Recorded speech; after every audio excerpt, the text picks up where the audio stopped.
On va lire un texte ensemble pour débuter ce temps d'enseignement. Et je vous invite à ouvrir vos Bibles, alors vous l'avez à l'écran, dans 1 Corinthiens chapitre 12. On va lire simplement les versets 7 et 8.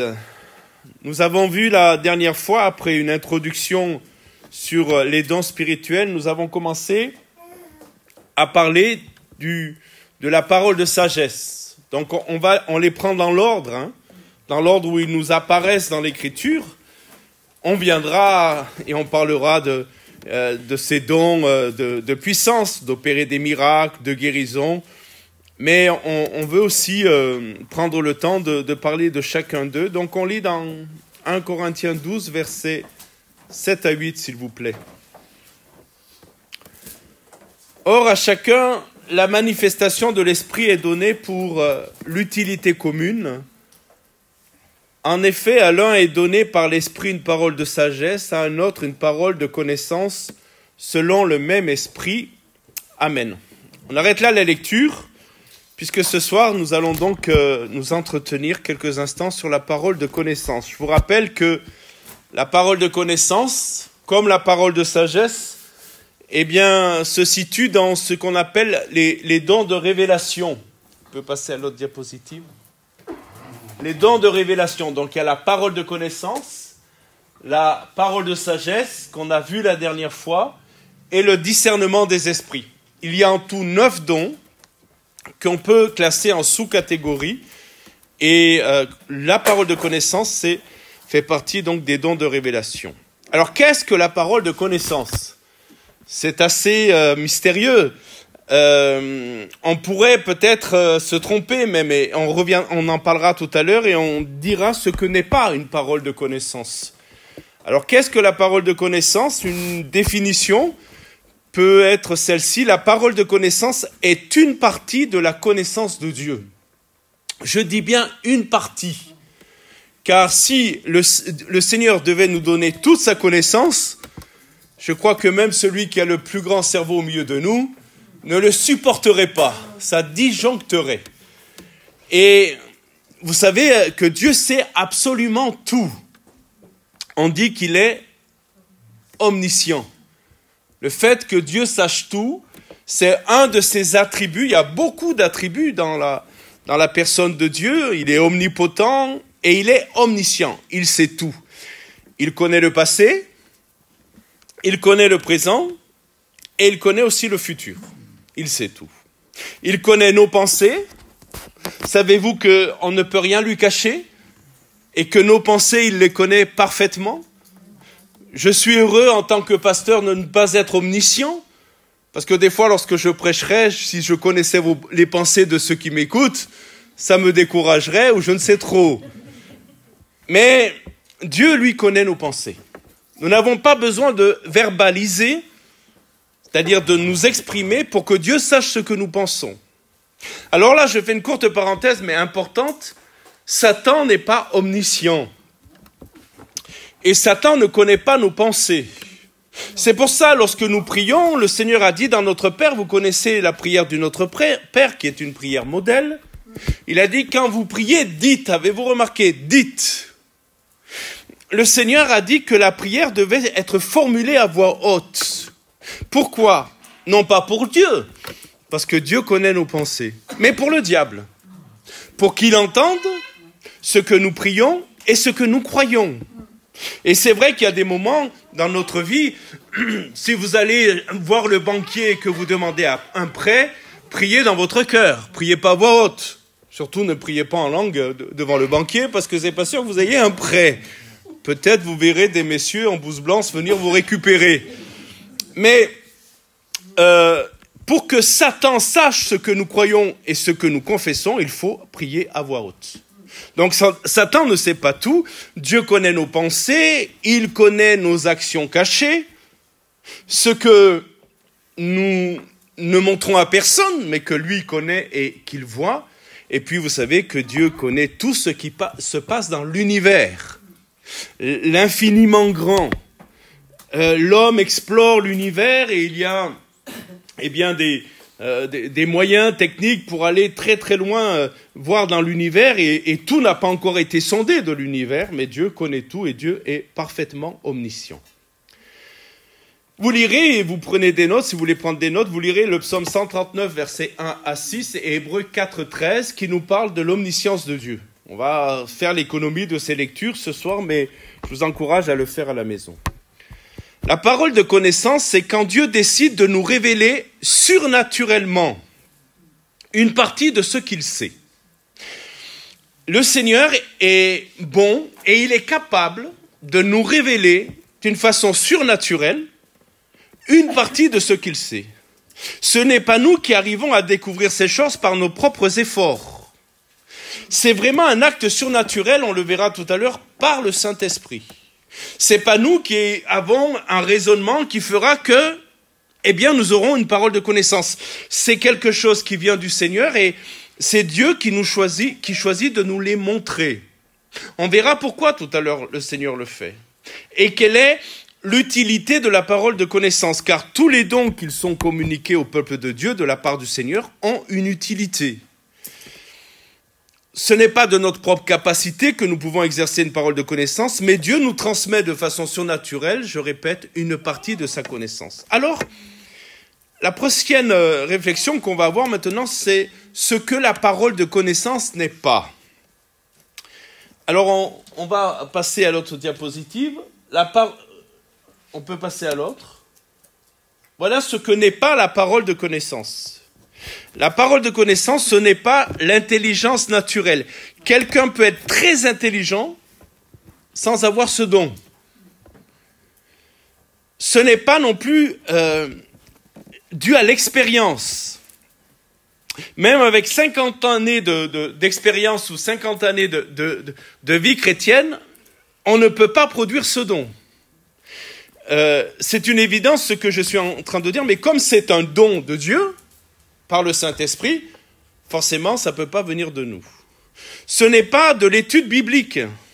Bien que la Bible et connaître la Bible et étudier la Bible est quelque chose d'excellent, mais ce n'est pas une parole de connaissance. Ce n'est pas parce que j'étudie la Bible que j'ai le don de la parole de connaissance. Ce n'est pas non plus de l'intuition. Intéressant de parler de ça. Parce qu'il y a des personnes qui sentent les choses. Ils sont intuitifs. Je parle en dehors même des chrétiens, dans le monde. Il y a des gens qui ressentent des choses, et des choses vraies. Mais la parole de connaissance, ce n'est pas cela, c'est tout à fait différent. Ce n'est pas un sentiment, quelque chose qui relèverait de l'intuition. Ce n'est pas non plus de la déduction, parce que je réfléchis, je déduis que, par mon raisonnement, eh bien, je pourrais penser que ma déduction m'a amené à avoir une parole de connaissance. Ce n'est pas non plus de la déduction. C'est évident, c'est toujours sous le contrôle de Dieu que les choses se passent. Lui seul décide, écoutez-moi bien, quand, à qui et quoi révéler. On n'est pas maître, on ne décide pas, c'est Dieu qui décide. Maintenant, il faut qu'on fasse la différence entre la parole de sagesse et la parole de connaissance. On a parlé déjà un peu de cela la dernière fois. Ces deux fonctions fonctionnent ensemble en fait. C'est pour ça qu'elles sont l'une après l'autre. L'ordre de la présentation des dons spirituels de la part de Paul, mais vous savez que toute écriture est inspirée par le Saint-Esprit, même l'ordre est inspiré. Même l'ordre est inspiré. Et la parole de connaissance révèle les faits, d'accord ? Ça révèle les faits. Il y a un moment, Dieu partage son omniscience, sa connaissance parfaite, et il nous la révèle. La parole de connaissance révèle les faits. Voici ce qui s'est passé, voici la situation. Ça, c'est la parole de connaissance. Mais la parole de connaissance sans la parole de sagesse n'a pas forcément beaucoup d'utilité. Et la parole de sagesse donne la solution. Voici ce qui est. Et la parole de sagesse, c'est voici ce qu'il faut faire maintenant que tu sais. Est-ce que vous suivez ? Ces deux paroles, ces deux dons fonctionnent ensemble. Exemple simple, j'ai mis un exemple.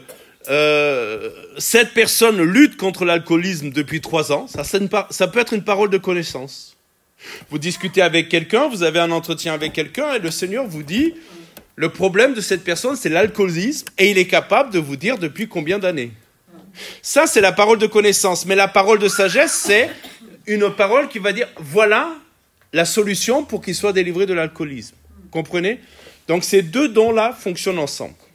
Alors on va regarder l'Écriture pour découvrir dans la Bible, rappelez-vous, toujours dans le Nouveau Testament, vous vous souvenez pourquoi? Pas dans l'Ancien Testament, parce que le Saint-Esprit a été répandu à la Pentecôte, on parle de la plénitude du Saint-Esprit, et les dons spirituels évoqués dans 1 Corinthiens 12 ne peuvent pas, s'exprimer dans l'Ancienne Alliance, d'accord? Donc on va regarder 2 exemples ce soir, où on voit vraiment qu'il y a une parole de connaissance, et on va regarder pourquoi le Seigneur a donné cette parole.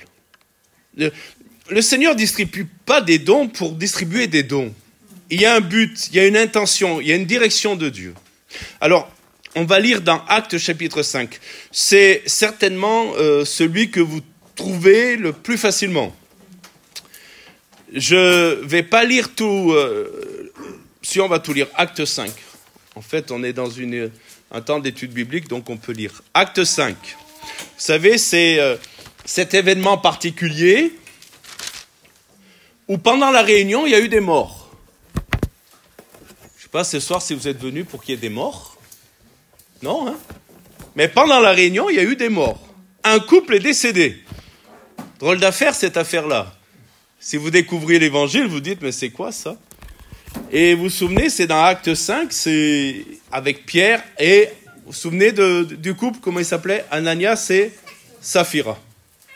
J'ai jamais vu des parents chrétiens appeler leur enfant Ananias et Saphira. Ni Judas, ni Jézabel d'ailleurs. Je ne sais pas pourquoi. Acte 5, 1 à 11. Mais un homme, alors lisons bien avec attention parce que rien n'est un détail, tout est important. Mais un homme nommé Ananias, avec Saphira sa femme, vendit une propriété et retint une partie du prix. Sa femme le sachant, puis il apporta le reste et le déposa aux pieds des apôtres. Pierre lui dit, Ananias, pourquoi Satan a-t-il rempli ton cœur, au point que tu mentes au Saint-Esprit et que tu aies retenu une partie du prix du champ? S'il n'avait pas été vendu, ne te resterait-il pas? Et après qu'il a été vendu, le prix n'était-il pas à ta disposition? Comment as-tu pu mettre en ton cœur un pareil dessein? Ce n'est pas à des hommes que tu as menti, mais à Dieu. Ananias, entendant ces paroles, tomba et expira. C'est radical, hein?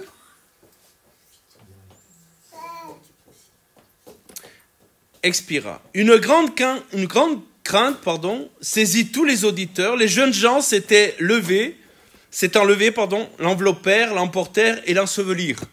Les jeunes qui sont là, les réunions de jeunesse, à ce jour-là, c'était aller enterrer les morts.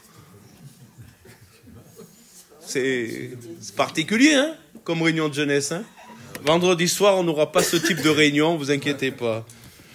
Environ 3 heures plus tard. 3 heures plus tard. Donc, il y a eu un délai. Sa femme entra sans savoir ce qui était arrivé. Je vous fais remarquer qu'à l'époque, il n'y avait pas les smartphones, les téléphones. Pour qu'on prévienne de suite l'épouse, son mari est mort à l'église. Et expliquer les raisons pour lesquelles il est mort. Donc, elle n'a pas pu se préparer. Elle arrive sans savoir du tout ce qui s'est passé pour son mari. Pierre lui adressa la parole. Dis-moi, est-ce à un tel prix que vous avez vendu le champ? Quand je lis ce texte, je me dis, Pierre lui donne une chance, une occasion. Le mari est mort, il a menti, mais peut-être, se dit-il, la femme, on peut la récupérer, on peut peut-être la sauver. Alors, il lui demande, est-ce à ce prix que vous avez vendu le champ? Oui, répondit-elle, c'est à ce prix-là. Alors, Pierre lui dit, comment vous êtes-vous accordés pour tenter l'Esprit du Seigneur? Voici ceux qui ont enseveli ton mari sont à la porte et ils l'emporteront. Et ils t'emporteront, pardon. Pas beaucoup de lumière, j'avoue. Alors les jeunes, vous voyez, ils venaient de faire un enterrement, ils rentrent, allez, un autre. Bonjour le courage. Hein. N'allume pas parce qu'on ne verra pas le diaporama. C'est bon, je me suis avancé. Au même instant, elle tomba au pied de l'apôtre et expira. Les jeunes gens étaient entrés, la trouvèrent morte, ils l'emportèrent et l'ensevelirent auprès de son mari. Une grande crainte s'empara de toute l'assemblée et de tous ceux qui apprirent ces choses. Amen. Alors, on dépeint le contexte. Vous le connaissez, mais on le rappelle. Ananias et Saphira ont vendu un terrain. Parce que, vous savez, dans le chapitre d'avant, je crois, un autre frère a vendu un terrain et a tout donné. Et eux, je vais le dire comme ça, ils ont voulu jouer aux généreux. Et ils ont décidé de garder une partie de l'argent pour eux. Ce qui était leur droit. Le problème, c'est pas qu'ils aient gardé une partie. C'est pas ça que Dieu juge. Vous êtes avec moi? Ils avaient le droit de garder une partie. Dieu n'est pas, comment dirais-je, il nous oblige pas dans nos dons. On donne ce qu'on veut, on retient ce qu'on veut. Mais le problème ici, c'est d'avoir menti. C'est le mensonge. C'est pas le fait de retenir de l'argent. Ils ont prétendu donner la totalité alors que c'était faux. Ils voulaient avoir la réputation de gens généreux sans vraiment l'être. Et de toute évidence, Pierre a exercé donc là une parole de connaissance. Dieu a communiqué à Pierre une partie de sa connaissance absolue. Rappelez-vous, une parole de connaissance, c'est Dieu qui surnaturellement communique une partie de son omniscience. Personne n'est venu dénoncer Ananias et Saphira. Personne n'est venu dire à Pierre, attention Pierre, Ananias et Saphira, ils ont donné 2000 €, mais en fait, ils l'ont vendu 4000 le terrain. Vous êtes avec moi? Il n'y a pas eu de dénonciation. C'est le Saint-Esprit qui a révélé tout à Pierre. Et qu'est-ce qu'il a révélé? Regardez le détail. Pierre a su surnaturellement. 1, qu'ils avaient vendu une propriété. 2, qu'ils avaient gardé une partie de l'argent. 3, que Saphira était complice. Puisque s'il pose la question à Saphira, sa femme, c'est qu'il savait qu'elle était complice. Et il lui a donné une chance de dire la vérité. Et 4, remarquez bien que c'est Satan qui était à l'origine de ce mensonge. Vous voyez, Dieu a fait grâce à Pierre, et on va comprendre dans quelques instants pourquoi. Dieu a fait grâce à Pierre en ouvrant son omniscience et en donnant tous les détails. C'est impressionnant, hein? Tous les détails de ce qui s'était passé. Remarquez le résultat au-delà des 2 morts. Aujourd'hui, je crois qu'il n'y a personne qui meurt dans l'Église parce que les gens mentent au Saint-Esprit. Est-ce que c'est une bonne chose? Est-ce que ce n'est pas une bonne chose? On peut se poser la question. Je vais m'expliquer dans quelques instants. Ananias et Saphira sont morts immédiatement, mais il y a eu un résultat crucial. Rappelez-vous, l'Église est en train de naître. L'Église est en train... C'est rien. C'est des parents qui récupèrent l'enfant. L'Église est en train de naître. Elle va connaître la persécution, elle va connaître aussi plus tard la séduction. Et en fait, il y a quelque chose qui revient à chaque fois. À chaque fois qu'il y a eu un mort, vous avez vu ce qui s'est passé? La crainte de Dieu s'empara de tout le monde. La crainte de Dieu. Autrement dit, je vais le dire d'une façon triviale, avec Dieu, on ne rigole pas. On ne peut pas se permettre de jouer aux menteurs et aux hypocrites. Alors, aujourd'hui, il n'y a plus personne qui ne meurt, à ma connaissance, parce qu'il a menti au Saint-Esprit. Mais peut-être que si nous réclamons à Dieu les dons spirituels et les 9 dons, nous devrions prendre conscience que eh bien, il y a des choses qui pourraient être réglées. Et même d'une façon radicale. Personne n'a voulu jouer à l'hypocrite à partir de ce moment-là. Quand une parole de connaissance s'exerce, elle montre que Dieu sait tout. Alors on le sait que Dieu sait tout. Vous le savez. Dieu sait ce qu'on a vécu aujourd'hui, ce qu'on a fait aujourd'hui. Dieu sait ce qu'on montre en public et ce qu'on vit dans le privé. Dieu sait comment on peut se comporter avec notre épouse ou notre époux quand nous sommes en public et comment nous sommes à la maison. Dieu sait tout. On le sait que Dieu sait tout. Mais quand il se passe des choses comme ça, on prend conscience que vraiment Dieu sait tout. Et donc, cela permet de communiquer au peuple de Dieu cette crainte respectueuse, pas la peur. On le verra en conclusion, les dons spirituels ne sont pas là et la parole de connaissance n'est pas là pour nous tenir dans la peur, dans la paranoïa. Mais la parole de connaissance est là pour nous tenir dans la crainte respectueuse de Dieu et rechercher la sanctification. Peut-être que certains prendraient la vie chrétienne plus au sérieux si un tel don s'exerçait plus souvent au milieu de nous. Imaginez, on imagine quelqu'un qui arrive au culte, fringant, bien, un monsieur, on va prendre un monsieur, costume, cravate, tout beau, et quelqu'un lui dise devant sa femme, tu as trompé ta femme cette semaine à telle heure à tel hôtel. Parce que c'est comme ça que les choses se passent par une parole de connaissance. Imaginez, non pas pour condamner la personne ni détruire le couple, mais pour ramener de la sainteté dans la maison de Dieu et permettre à la maison de Dieu de se développer dans une atmosphère de sainteté. Si nous étions conscients de cela, et si de telles paroles s'exerçaient au milieu de nous, nous refuserions de mener une double vie, celle du chrétien le dimanche et celle du mondain le reste de la semaine.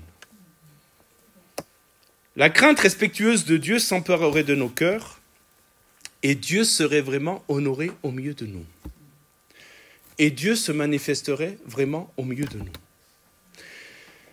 Ce que je suis en train de dire est peut-être certainement dérangeant. Mais cela nous amène à reconsidérer nos voies devant le Seigneur et à dire que marcher avec Dieu, c'est sérieux. On ne peut pas jouer avec Dieu. On ne peut pas s'amuser avec Dieu. Mais je vous rappelle qu'on a un Dieu de grâce et de miséricorde. Et que peut-être lorsqu'on vient dans la maison de Dieu, pas seulement, mais particulièrement quand on vient dans la maison de Dieu, peut-être on pourrait prendre le temps d'examiner nos cœurs devant le Seigneur et de lui dire « Seigneur, pardonne-moi parce que là, tu vois, je n'ai pas été sérieux. Je te demande pardon. » Amen. Je te demande pardon. Un autre exemple d'une parole de connaissance, cette fois-ci c'est dans Acte 11, toujours, versets 27 et 28.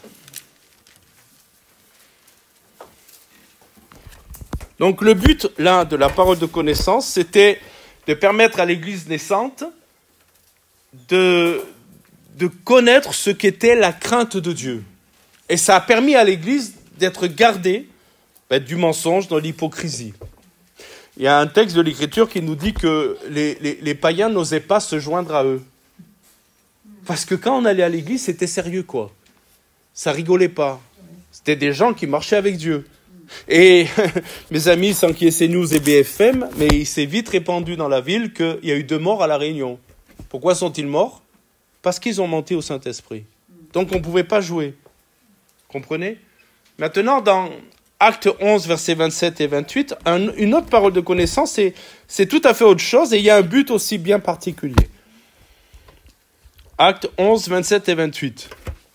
En ce temps-là, des prophètes descendirent de Jérusalem à Antioche. L'un d'eux, nommé Agabus, se leva et annonça par l'Esprit qu'il y aurait une grande famine sur toute la terre. Elle arriva en effet sous Claude, l'empereur Claude. Les disciples résolurent d'envoyer chacun selon ses moyens un secours aux frères qui habitaient la Judée. Ils le firent parvenir aux anciens par les mains de Barnabas et de Saul. Je pense que c'est une parole de connaissance, ce n'est pas une prophétie. Il n'est pas dit que les prophètes, les ministères de prophètes d'ailleurs, Et il ne faut pas confondre, je fais juste une parenthèse, vous pouvez avoir le don de prophétie et ne pas avoir le ministère de prophète. Ça n'a rien à voir. Si vous exercez des dons spirituels dans le domaine de la prophétie, cela ne fait pas de vous un prophète. Ministère don. Connaissez combien il y a de ministères? Les ministères dons, combien il y en a?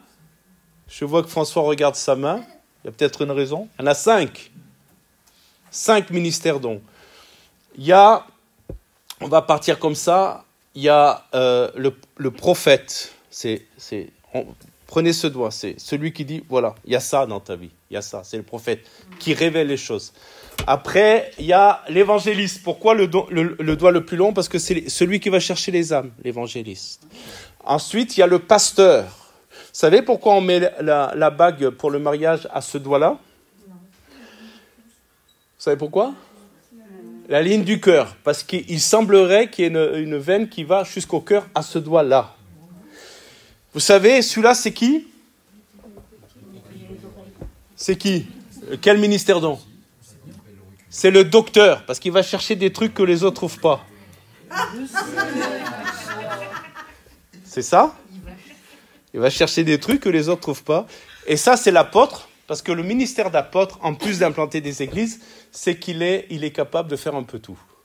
Il peut être évangéliste quand il faut être évangéliste, prophète quand il faut être prophète. Parce que quand vous implantez une église, il faut avoir un panel de ministères, d'accord? Mais le prophète, le doigt de Dieu, c'est pas le don de prophétie.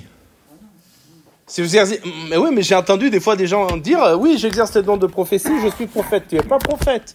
Tu exerces le don de prophétie. Gloire à Dieu, c'est déjà bien, c'est beau. Mais ça ne fait pas de toi un prophète. Là, c'est les prophètes qui sont descendus, et Agabus n'a pas prophétisé. Hein. Il a eu une parole de connaissance. Dieu a partagé son omniscience une nouvelle fois. Dieu a partagé sa connaissance. Et Dieu a dit quelque chose qui allait arriver. C'est un événement futur.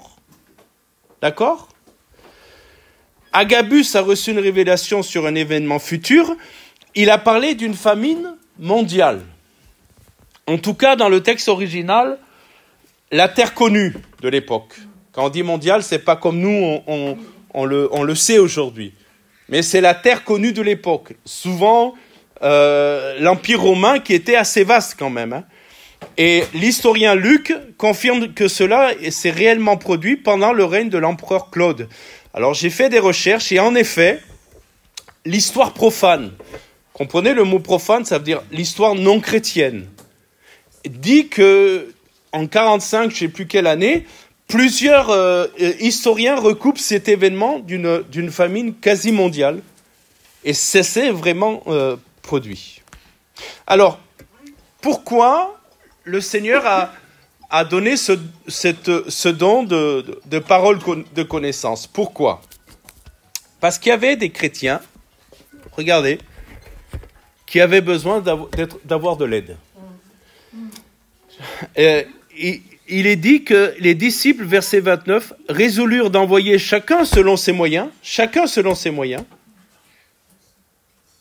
un secours aux frères qui habitaient la Judée. On se pose la question, crise mondiale, famine mondiale, pourquoi les frères de la Judée? Ça vous interpelle pas? Pourquoi les frères de la Judée? Eh bien, tout simplement parce que c'était certainement les frères les plus pauvres de tous. Et qu'il fallait vraiment que l'Église, j'allais dire universelle, l'Église dans sa globalité, prenne soin des plus pauvres. Et regardez bien, le don de connaissance n'a pas été donné simplement comme ça, il a été donné pour se préparer et pour agir. Pour que ceux qui seraient dans la difficulté puissent avoir de quoi manger. La parole de connaissance peut révéler des événements futurs pour que nous puissions nous préparer. D'accord? Le Seigneur peut nous donner une parole de connaissance à quelqu'un pour se préparer à un événement que personne ne sait, mais que Dieu sait, que Dieu connaît, pour nous préparer. Maintenant, ne faites pas cette prière en disant « Donne-moi quelqu'un qui a la parole de connaissance des prochains chiffres du loto. » Ça ne marchera pas. Mais Dieu peut dire à l'Église une parole très claire concernant l'Église. Imaginons concernant le bâtiment, quelqu'un reçoit une parole de connaissance en disant faut déménager, il faut aller ailleurs. Il y a vraiment une direction de Dieu. Vous comprenez? Pour se préparer. Ça ne se fait pas dans l'instant, mais les choses doivent se préparer. Alors, on va aller plus loin. D'où vient ce don? D'où vient ce don? Alors, il vient des 3 personnes de la Trinité. Vous savez que la Trinité, d'ailleurs c'est un mot que vous ne trouverez pas dans la Bible, la Trinité, et vous trouverez la réalité de la Trinité.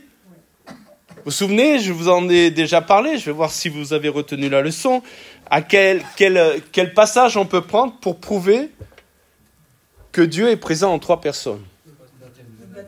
Bah, parfait. Dieu le Père qui parle, Jésus qui prend le baptême et le Saint-Esprit qui descend. Donc ça, c'est vraiment un passage pour ceux qui nient la Trinité, qui prouve qu'il y a les 3 personnes de la Trinité. Le grand mystère des 3 qui ne font qu'un. Vous savez que les musulmans nous disent que nous sommes des polythéistes. Parce que justement, nous disons qu'il y a 3 dieux. On essaie de les convaincre qu'il n'y a qu'un Dieu, mais il faut une révélation du Saint-Esprit, d'autant plus que depuis l'âge de 3 ans, ils font 2 heures d'école coranique par jour, tous les jours, jusqu'à 12 ans, 13 ans. Donc ils sont très, je vais dire le mot, endoctrinés. Donc il faut une action de Dieu, une révélation de Dieu. Donc, ce don, il vient des 3 personnes, mais particulièrement dans la Nouvelle Alliance, depuis que le Saint-Esprit a été répandu, particulièrement par le Saint-Esprit. Alors, il vient du Père, parce que le Père est la source de toute connaissance. Dieu le Père, c'est tout. D'accord? Il est dit dans Daniel chapitre 2, verset 22, je lis le texte, vous regarderez à la maison, « Il révèle ce qui est profond et caché, Dieu. Il connaît ce qui est dans les ténèbres, et la lumière demeure en lui. » Un jour, un Africain prêchait et disait « Dieu voit tout. Il voit une souris noire dans un trou noir et dans la nuit noire. » Ça fait beaucoup de noir. Mais Dieu voit tout. Il voit la souris noire dans un trou noir, dans la nuit noire. Ensuite, le Fils aussi participe. Parce que le Fils est celui qui révèle parfaitement le Père. Il est dit, personne n'a jamais vu Dieu. Le Fils unique est dans le sein du Père et celui qui l'a fait connaître. Mais depuis que le Saint-Esprit a été répandu, c'est vraiment le Saint-Esprit qui nous communique la connaissance de Dieu qu'il veut bien partager avec nous. Regardez bien 1 Corinthiens 2, 10 et 11. Est-ce que vous pouvez prendre votre Bible juste pour lire ce verset? Vous lirez Jean 16 à la maison. Jean 16, je le lis, verset 13. « Quand le Consolateur sera venu, vous connaissez ce texte, l'Esprit de vérité, il vous conduira dans toute la vérité, il ne parlera pas de lui-même, mais il dira tout ce qu'il aura entendu et il vous annoncera les choses à venir. » Mais 1 Corinthiens 2, 10 à 11 nous dit, écoutez bien, vous avez vos Bibles, ça va? On peut le lire? « Dieu nous les a révélés par l'Esprit, car l'Esprit sonde tout. » Et ce texte est extraordinaire. Je voudrais m'arrêter plus longuement sur ce texte. Peut-être on en parlera. L'Esprit sonde tout, même les profondeurs de Dieu. Je pense que les profondeurs de Dieu, elles sont abyssales. C'est énorme. Les profondeurs de Dieu. Dieu est infini. Mais il nous est dit que l'Esprit de Dieu sonde même les profondeurs de Dieu. Vous imaginez bien que nos petites profondeurs à nous, c'est de la rigolade pour lui. S'ils sont des profondeurs de Dieu. Vous me suivez? Nos petites profondeurs, ces choses qu'on cache au fond de nous, on dit personne ne le saura, personne ne le verra. Mais Saint-Esprit dit, attends, je sonde les profondeurs de Dieu. Qu'est-ce que tu veux me cacher? Oui ou non? Qu'est-ce que tu veux me cacher? Lequel des hommes, en effet, connaît les choses de l'homme, si ce n'est l'esprit de l'homme qui est en lui? Et encore, l'Écriture le dit, mais on ne se connaît pas forcément bien.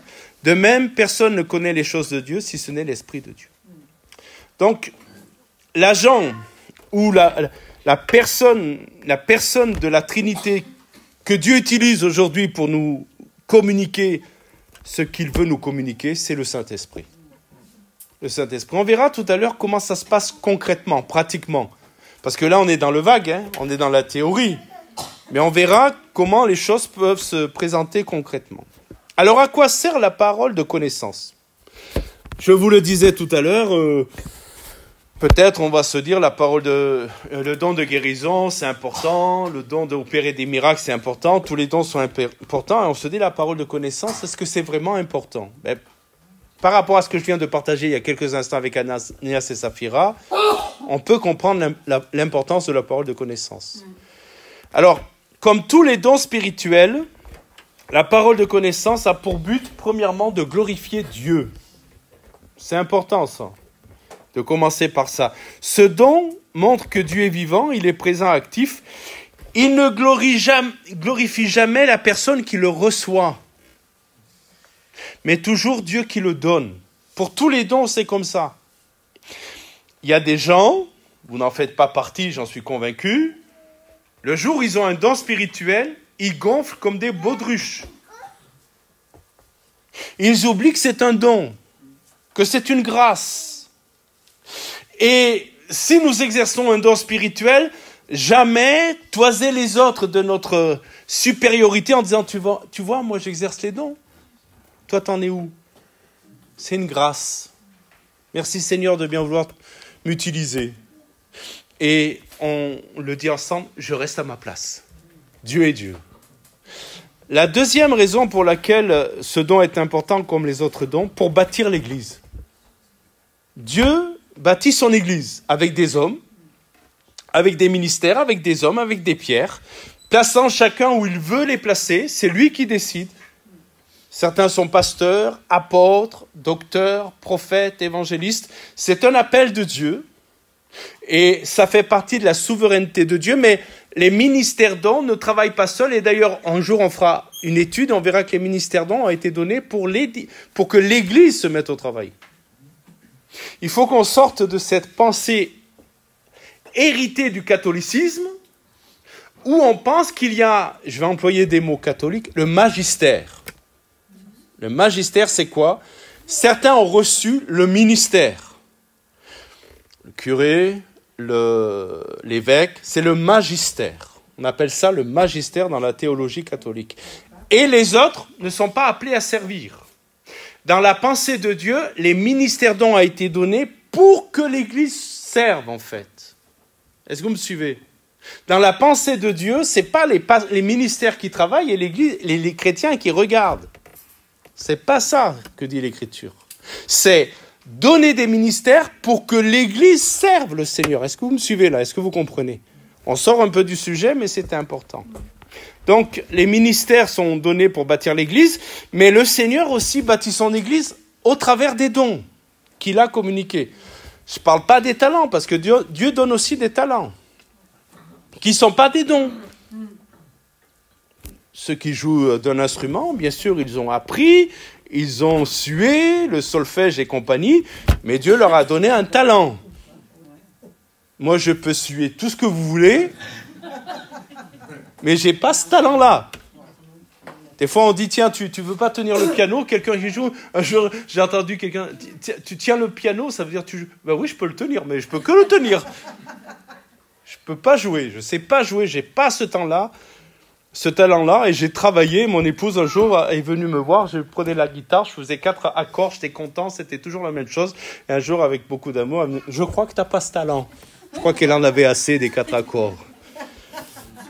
Donc, vous voyez, Dieu donne des talents qui ne sont pas des dons. Les dons, ce n'est pas des talents. Pour bâtir son Église. 1 Corinthiens 14, 26, je lis le texte, je ne sais pas si... Ouais, on ne le voit pas bien là. 1 Corinthiens 14, 26, je vais le lire. Que faire donc? Lorsque vous vous assemblez, les uns ou les autres parmi vous ont-ils un cantique, une instruction, une révélation, une langue? Une langue, c'est le parler en langue, hein? Une interprétation, parce que si elle parlait en langue, il faut l'interprétation, on en parlera. S'il n'y a pas d'interprétation, ça ne sert à rien qu'il y ait un parler en langue. Sauf si c'est une louange. Je fais vite une parenthèse. Des fois, on peut vivre dans nos cultes quelqu'un qui a un parler en langue et il n'y a pas d'interprétation. On se dit, mais elle n'a pas parlé en langue ou il n'y a personne aujourd'hui qui interprète. Certainement, c'était une louange, une adoration en langue qui n'a pas besoin d'être interprétée. Vous me suivez? Est-ce que vous comprenez? Alors, une interprétation, que tout se fasse pour l'édification. Vous voyez, les dons spirituels sont donnés pour bâtir l'Église. Et disons merci au Seigneur qui nous ait donné les dons. Parce que les ministères, merci Seigneur pour les ministères, les talents, merci Seigneur pour les talents, mais il nous faut aussi les dons pour que l'Église soit bâtie. Il nous faut des miracles pour que les gens soient attirés par la parole de Dieu. Le miracle ne convertit jamais personne, c'est la prédication de la croix qui amène à la conversion. Et vous connaissez tous des gens qui ont connu des miracles qui ne sont jamais convertis. Et je connais des gens qui sont dans leur fauteuil roulant depuis 30 ans et qui sont convertis. Mais le miracle, c'est évident, le don de guérison attire les foules. Et dans la foule, Dieu sauve. Et donc, les dons spirituels et la parole de connaissance peuvent servir à plusieurs choses. Encourager, révéler les bénédictions ou les victoires à venir. C'est vrai qu'avec l'affaire de Ananias et Saphira, on pourrait sortir un peu trop tremblant ce soir. Mais la parole de connaissance, c'est aussi des encouragements. Lorsque nous étions à l'école biblique avec Chantal, on a passé une chose de très très très dur. De très très très dur. Les vignes de Léognan, de Bordeaux, ont été témoins de nos larmes. Et comme on le disait dans un entretien cette semaine, quand on n'a pas la force de prier, parce qu'on ne sait plus comment prier, on peut crier. Et j'aime ce verset qui dit « Quand un malheureux crie », pas prie. Parce que mes frères et sœurs, il y a des moments où on ne sait plus prier. On ne sait plus quoi demander. Mais on peut crier. Donc on est passé par un moment difficile et je me souviens d'un frère, qui est pasteur maintenant, qui est venu, parce qu'après le culte, on prenait le café, on regardait notre courrier, qui est venu vers nous et il a dit « Aucun cheveu de votre tête ne tombera, Dieu les connaît tous parfaitement. » Bien sûr qu'on le sait ça, mais c'était une parole de connaissance. Ce frère avait reçu une parole pour nous, qu'il n'a pas dit dans la prophétie. En prophétie, pendant le culte, vous me suivez, il a su, Dieu a ouvert sa connaissance pour nous, pour venir nous encourager et dire « Tenez bon, parce que ça va aller. » Donc la parole de connaissance, elle est là aussi pour, encourager. Mais elle peut être là aussi pour corriger. Exposer le péché caché pour amener à la repentance. L'affaire d'Ananias et Saphira. La parole de connaissance est là aussi pour guider, aider à prendre les bonnes décisions. Vous arrivez à l'église, vous êtes à un carrefour, vous vous questionnez, vous avez raisonné, vous avez essayé de déduire quelle est la meilleure des solutions, l'un comme l'autre, ça vous semble bon, et puis quelqu'un vient vous voir et vous dit quelque chose de très clair. Parole de connaissance. Et là, ça règle l'affaire. Vous me suivez? Peut-être ça vous est arrivé. Et le Seigneur peut nous guider comme ça. Et puis une parole de connaissance peut aussi confirmer. Peut-être quelqu'un a un appel au ministère, à servir Dieu. Il s'interroge, il en parle à personne, il n'ose pas en parler. Il n'est pas prétentieux, il a reçu de Dieu un appel, mais vous savez, quand vous avez vraiment reçu un appel de Dieu, vous avez du mal. Et puis quelqu'un vient vous voir et vous dit, je crois que le Seigneur t'appelle à le servir. Ça, c'est une parole de connaissance. Et ça permet de valider quelque chose qu'on a déjà reçu dans notre cœur. D'accord? Ça sert aussi à évangéliser. La connaissance surnaturelle ouvre souvent le cœur des non-croyants. Rappelez-vous de ce que j'ai partagé avec vous, ce témoignage, lorsqu'on évangélisait avec un frère et que le Seigneur m'a dit « Parle-lui de l'adultère » à un gars de 22 ans. L'avortement, pardon. C'est bien, vous suivez. Parle-lui de l'avortement. Moi, j'ai combattu parce que c'est un garçon de 22 ans. C'est quoi cette affaire de lui parler de l'avortement? C'était une parole de connaissance. Dieu m'a communiqué une partie de ce qu'il savait pour toucher. Et là, il a été à l'écoute, le gars. Alors, jusqu'à présent, il rigolait, mais là, il a compris que il y avait quelque chose, quoi. On ne se connaissait pas. C'est une ville où on n'était jamais venu, on n'est jamais retourné. Donc, il a été vraiment interpellé. Et puis, la quatrième raison pour laquelle cette parole-là et ce don est important, c'est la sanctification de l'Église. La crainte respectueuse de Dieu s'emparerait de nos cœurs et Dieu serait, comme je l'ai dit tout à l'heure, honoré au milieu de nous. C'est ridicule de vouloir cacher des choses à Dieu. Vous êtes conscient? Vous êtes d'accord avec ça? C'est ridicule. Et pourtant, je dis nous, parce qu'on est tous pareils, Il y a des choses qu'on cherche à cacher à Dieu. Ça ne se saura pas, ça ne se verra pas. S'il y avait vraiment les 9 dons au milieu de nous, vous êtes d'accord avec moi là? On viendrait et on dirait là, faut que je sois sérieux là maintenant. Je ne peux plus m'amuser là. Je ne peux plus faire l'hypocrite. Et le Seigneur veut nous sanctifier et veut sanctifier son Église. Est-ce que vous savez que Jésus va revenir chercher son Église bientôt? Mais il ne va pas revenir rechercher n'importe quelle Église. Une Église qui marche dans la sainteté. Il est dit sans rides et sans taches. Les rides viennent avec l'âge. C'est vrai ou pas? Les rides sont la marque de la vieillesse, du temps qui passe. Et le Seigneur reviendra chercher une église fraîche, comprenez-moi. Une église qui n'a pas de rides, une église qui ne s'est pas lassée, une église qui n'est pas, comment dirais-je, enlisée dans des habitudes, dans des traditions. Une église fraîche. Que Dieu fasse que notre église soit fraîche, sans rides et sans taches. Alors les taches, le sang de Jésus les enlève. Et ce soir, s'il y a quelqu'un qui cache quelque chose à Dieu, je te dis, mon ami, que le sang de Jésus te purifie. Et que ça serait complètement idiot et ridicule de vouloir cacher les choses à Dieu alors qu'il sait tout.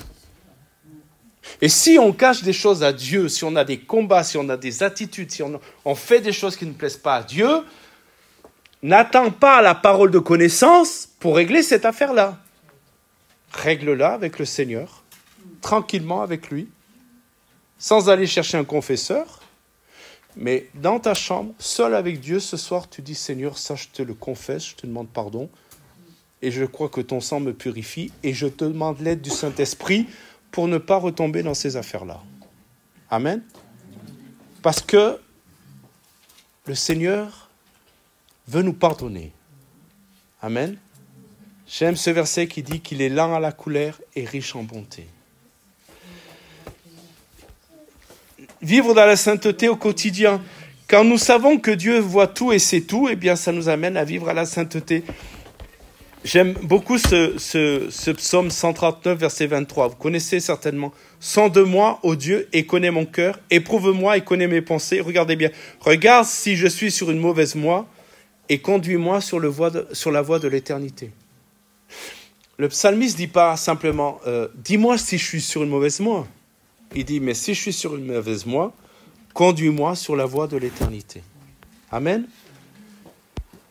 Si ce don est exercé, ça va rejeter l'hypocrisie. Et cela va nous obliger à être transparents dans nos relations. Alors, on poursuit. Maintenant, on va aborder un point important. Les limites importantes à respecter. Pour ce don, comme pour tous les autres dons.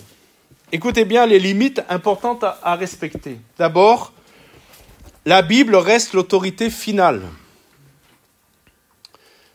Une parole de connaissance ne peut jamais contredire ce que dit la Bible. D'accord? Si quelqu'un vient vous voir et vous dit « J'ai reçu une parole de connaissance pour toi » et ça contredit ce que Dieu dit dans sa parole, ce n'est pas une parole de connaissance. C'est certainement une stratégie du diable et une supercherie du malin. Aucun don spirituel et la parole de connaissance ne peut jamais contredire ce que dit la Bible. Je vais prendre cet exemple qui est un gros, peut-être quelque chose de gros, mais quand même je vais le dire. Si quelqu'un vient te voir un jour, jeune fille, jeune homme, en disant « Le Seigneur m'a montré que tu devais te marier avec celui-là qui n'est pas converti à Jésus-Christ. » Comprenez? Ce n'est pas possible. Le Seigneur ne se contredira pas. Et il nous enseigne, le Seigneur, de ne pas se mettre sous un joug étranger. Vous me suivez là? Alors, c'est compliqué, hein? Quand on est dans une petite église comme Aurillac, quand vous êtes dans une église de 800 000 membres, on se dit sur le lot, là, on va choper un poisson quand même.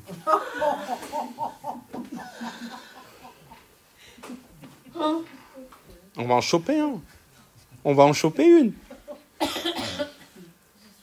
Mais quand vous êtes dans une petite église et que à chaque rentrée, j'ai pas vérifié ça, mais à chaque rentrée dans les églises où on était, les étudiants ou les étudiantes qui avaient les nouveaux qui arrivaient, on voyait les filles, les gars. Et c'est normal. C'est normal que les jeunes veulent se marier et qu'ils cherchent dans le bocal de l'église. C'est normal. Alors je vais vous donner un secret. Les jeunes, vous voulez connaître le secret pour trouver un mari, une femme? Ne cherchez pas. Ne cherchez pas. Dieu va trouver pour vous la bonne personne au bon moment. Vous me suivez? Je sais qu'il y a des sites de rencontres chrétiens. Méfiez-vous. Ça existe. Méfiez-vous. Je ne dis pas que ça ne peut pas fonctionner parce que je connais des couples qui fonctionnent, ça marchait comme ça. Mais méfiez-vous. Et le secret, moins tu cherches, mieux tu trouves. L'Écriture nous dit, cherchez premièrement le royaume de Dieu et sa justice. Et toutes ces choses, Dieu vous le donnera. Amen. Alors, la parole de Dieu doit confirmer une parole de connaissance. Tout doit être testé. C'est pas parce qu'il y a un don qu'il est forcément bon ou juste. Et tout doit être testé. Et il faut que nous qui exercions les dons, je l'ai déjà dit, il faut que nous acceptions d'être testés dans l'exercice de notre don. On peut se tromper. Et il faut que nous ayons l'humilité de dire, je me suis trompé. Ok, je me suis trompé. Ça ne veut pas dire qu'il ne faut pas recommencer. Vous avez appris à faire du vélo? Est-ce que la première fois que vous avez appris à faire du vélo, vous n'êtes jamais tombé?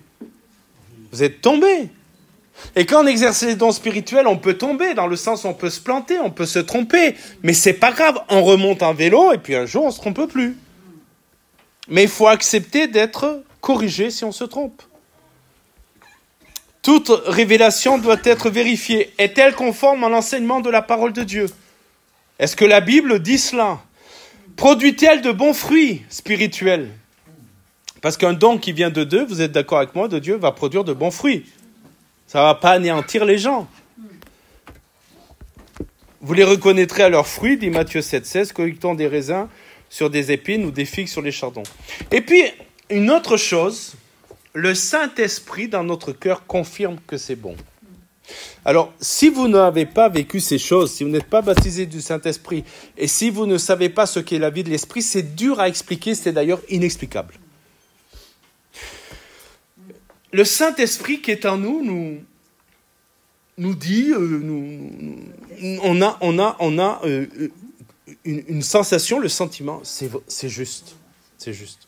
Comme il peut nous dire, ah non, c'est pas de Dieu cette affaire-là. C'est comme des voyants rouges, quand c'est mauvais, qui s'allument sur le cadran d'un véhicule. Ça s'allume en rouge, on dit, ça a beau être joli, mais le Saint-Esprit te dit, non, c'est pas bon. Vous savez que le Saint-Esprit est une personne, hein? Et je prends cette image, il est capable de te taper sur les poings, je vais le faire à ma femme comme ça. Non, c'est pas bon. Écoute pas ça. Ça vient pas du Seigneur, cette affaire-là. Mais ça peut être aussi l'inverse. C'est vrai, c'est de Dieu, cette affaire-là. Troisième chose, quand on exerce ce don, les précautions à prendre, je l'ai déjà dit, mais je le répète, restez humble. 1 Corinthiens 13, 9 nous dit « Car nous connaissons en partie et nous prophétisons en partie. » Dieu nous révèle en partie. Nous connaissons, notre connaissance révélée reste partielle et imparfaite. Alors cela demande de l'humilité. De ne pas être trop catégorique aussi. Être péremptoire en disant « Dieu m'a dit que... » Et puis vous pouvez dire les choses autrement. Voilà la pensée que j'ai reçue de Dieu, je te le dis. Mais peut-être je peux me tromper. C'est ça l'humilité. Et puis, je l'ai dit, accepter la correction des autres chrétiens plus matures. Voilà. Si on se trompe, on est corrigé. La correction, je l'ai dit ici déjà, ce que c'est la correction pour moi, c'est enlever l'erreur en mettant la vérité. C'est le Tipex. Alors les jeunes qui sont sur les smartphones, ils ne savent pas ce que c'est le Tipex. Le Tipex, c'est quand vous écriviez avant, vous faisiez une erreur, vous preniez du blanco, vous mettez... Écoutez, parce que ça, Moi, un jour, le Seigneur m'a montré ce que c'était la correction. Pour moi, et en tant que pasteur, pour aider aussi les autres. Vous écrivez, il y a une erreur, vous mettez du blanco et vous réécrivez dessus ce qui est juste. On voit qu'on s'est trompé. Parce qu'il y a la marque qu'on s'est trompé. On dit, on reconnaît qu'on s'est trompé. Mais Dieu a corrigé. Et en tant que leader spirituel, on n'est pas simplement là pour dire tu fais mal. En tant que parent, il ne faut pas dire simplement aux enfants tu fais mal. Il faut dire voilà ce qu'il faut faire. Comprenez ? Et ça, il faut l'accepter. Alors, il faut aussi des bonnes motivations. Ça, c'est important, écoutez bien. La parole de connaissance ne doit jamais servir à manipuler ou contrôler les autres. Faites attention aux manipulateurs. S'ils ont une parole de connaissance, ils commencent à vous manipuler. Établir un pouvoir personnel ou se faire admirer. Ça revient à l'humilité. Satisfaire la curiosité charnelle et écoutez bien, blesser ou humilier quelqu'un publiquement. Écoutez-moi mes frères et sœurs, si Dieu vous donne une parole de connaissance, je vous ai parlé tout à l'heure de l'adultère là. Non, l'adultère. Le gars qui arrive à l'église avec sa femme, bien beau, tout net, et quelqu'un lui dit, tu fais le beau, mais tu as trompé ta femme à telle heure dans tel hôtel. Moi, j'étais à 400 km, mais Dieu me l'a montré. Ne le faites pas publiquement. Ouais, mais vous savez, des fois, ça monte à la tête et on se croit. Prenez la personne à part, d'accord ? Parce que le but, c'est pas de l'humilier. Le but, c'est pas de l'humilier. Le but, c'est de la ramener dans la sainteté et dans la pureté. Mais c'est évident pour vous, mais c'est peut-être pas évident pour tout le monde. Et c'est mieux. Sous prétexte que j'ai reçu ce don, je me donne le droit de faire du mal aux gens publiquement. Alors, comment recevoir et exercer ce don ? Les conditions spirituelles pour recevoir ce don comme les autres dons. Vivre une vie consacrée à Dieu. Il y a Jacques 4,8 qui dit « Approchez-vous de Dieu, il s'approchera de vous ». Mes frères et sœurs, plus nous marchons près de Dieu, plus nous sommes sensibles à entendre sa voix. Si vous voulez exercer les dons spirituels et ce don en particulier, il va falloir que vous sachiez que vous ne pouvez pas faire l'économie de passer du temps avec le Seigneur et le Saint-Esprit. Si vous passez toute la journée à regarder les matchs de foot, de rugby, par exemple, c'est pas un péché de regarder les matchs de foot de rugby, hein. Mais si vous passez toute la journée sur Netflix, c'est peu probable que vous soyez près du Seigneur pour recevoir vous savez, le Seigneur, il ne nous court pas derrière. Hein. C'est pour ça qu'il dit, approchez-vous de Dieu. Vous remarquez là ? Dieu s'est approché de nous pour notre conversion avant même que nous nous approchions de lui. Mais après la conversion, Dieu nous dit, approchez-vous de Dieu et il s'approchera de vous. La part, elle est de notre côté. Vous êtes avec moi, vous me suivez ? Et il faut qu'on s'approche de Dieu. Donc, consacrer du temps à Dieu. Désirez sincèrement les dons. Je vais rapidement. Vous connaissez 1 Corinthiens 14. Recherchez l'amour, aspirez aussi aux dons spirituels. Les réclamer, les demander. Sans les choisir. Hein. Seigneur, tu me donnes celui que tu veux me donner. Et comment Dieu peut nous donner ces révélations ? Alors ça, on est pratico-pratique là. Comment on peut recevoir une parole de connaissance ? Ça peut être une image dans notre esprit, comme une vidéo mentale. On reçoit quelque chose. Voilà, on a comme une vision. Il y a quelque chose qui s'imprime. D'accord ? Ça peut être ça. Ça peut être une voix intérieure que nous entendons dans notre cœur. Le Saint-Esprit nous parle. Et il nous dit, telle personne, il y a ça. Il y a ça. Elle te montre ça, mais en vérité, il y a ça. Nous, avec mon épouse, on a vécu ces choses-là. Des fois même, on laisse faire. Il y a du blabla, blabla, blabla, blabla. Puis à un moment, on dit non, le problème, c'est ça. Et le problème, c'est ça. Pas parce que nous, on est forts, parce que le Seigneur nous le montre. Une forte impression qui persiste. Vous savez, c'est là, quoi. J'arrive pas à m'en défaire, quoi. Et puis, ça peut être aussi un rêve, une vision. Pendant la prière, voilà. Pendant la prière, vous avez une vision. Ça revient un peu à l'image. Et puis aussi une connaissance soudaine sans savoir d'où elle vient. Dieu vous dit quelque chose et vous ne savez pas d'où ça vient. Ça vient de Dieu. Le frère qui est venu me voir et qui est venu nous voir et qui nous a dit « Aucun cheveu de votre tête ne sera tombé, ne vous inquiétez pas, Dieu connaît chaque cheveu de votre tête. Moi, j'en ai beaucoup. Il y en a qui sont chauves, c'est vite compté. » Et ça, il a reçu ça, quoi. Directement. Application pour aujourd'hui. Et on va terminer avec ça. Première chose, demandons au Seigneur qu'il nous aide à vivre dans l'authenticité. Ça manque aujourd'hui, l'authenticité. Le peuple français est un peuple qui parfois manque d'authenticité. Pourquoi je dis le peuple français ? Parce que nos cousins québécois, alors eux, ils sont cash, ils sont authentiques. Comme ils sont à la maison, ils sont à l'église. Ça nous a vraiment impressionnés, ça. Ils sont nature, quoi. Et parfois, nous, on joue, hein, on a le masque. Hein. Ben, l'authenticité, c'est bon d'être authentique. On va terminer et je vais conclure. La conscience que Dieu sait tout devrait nous conduire à examiner régulièrement notre vie devant Dieu. Moi, je suis pour qu'on fasse la Sainte Seine tous les dimanches. Dans certaines assemblées, ils le font une fois par mois. Aux États-Unis, ils le font une fois par mois, par exemple. Québec, ils le font une fois par mois. Culture nord-américaine. Et après le Covid, il y a pas mal d'assemblées qui le font une fois par mois. Je ne sais pas si vous savez, ils n'ont pas repris. Moi, je suis assez d'accord pour qu'on le fasse tous les dimanches. Parce que quand même, tous les dimanches, c'est un moment quand même où on est sérieux, c'est là où on se dit, on fait le bilan devant le Seigneur là. Parce que le but de la Sainte Seine, c'est aussi ça. Hein. C'est se souvenir du sacrifice de Jésus, mais c'est s'examiner devant Dieu. Rappelez-vous, s'examiner soi, pas examiner les autres. Comme cette sœur qui un jour est venue nous dire, vous avez vu le frère Untel, il a pris la Sainte Seine. Comment tu le sais ?